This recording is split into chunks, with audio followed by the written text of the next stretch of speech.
there's the growth rate of inflation back in the 70s. Growth was higher back then, oil shock. That's not happening. Growth rate of inflation is falling. So now we're going to go into this interesting aspect going out for the rest of the year. What does Trump actually do here? And this was the article that President Trump shared on the day that he went and met with Jerome Powell. Was what I talked about was Bill Pulte came on Sunday and said, the Fed's got to cut rates. Enough's enough.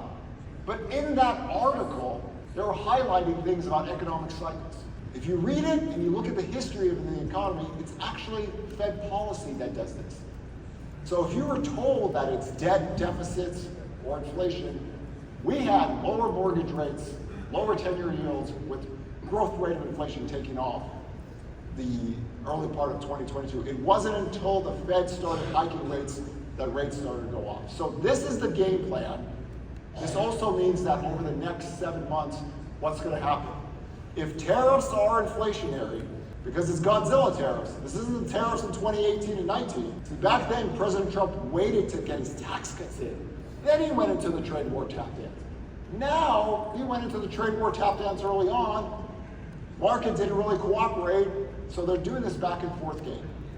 But if we start to get a shadow Fed president, what it's going to mean is whoever the person is, it could be Kevin Warsh, because he's going to come on TV and he's going to say, we're going to cut rates as soon as I'm Fed chair.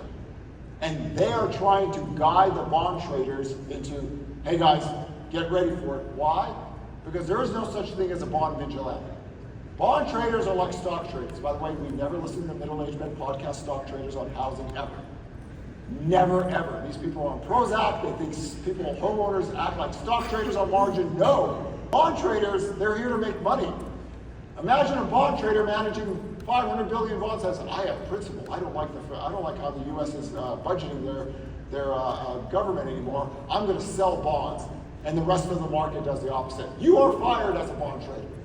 That's why you don't see the bond market react to government debt. So this is going to be interesting. I would not have talked about this if Trump didn't share the article, but this might be a very confusing next 7 months. It's going to be the debate versus tariffs, inflation, Fed policy, shadow Fed. We have never had this happen before. So I will track it every single day. I will try to make sense of the data, but always remember this. If the labor market starts to get softer, what has housing done? Housing actually outperforms every single time since post-World War II. Why? Because it's already at a very low level. In every recession you see, people are going to go, I already see it right now. Oh my God, who's going to buy a home? There's millions of people that are unemployed. There's 162 million people working. What do you think is going to happen? COVID, we had 30 million people unemployed, 5 million in forbearance, housing recovered 6 weeks. So if this is the case, just remember where you're starting from, and just remember what housing has done in the past. The worst is over. That explains purchase application data. That explains people listing their house. That explains life finding a way.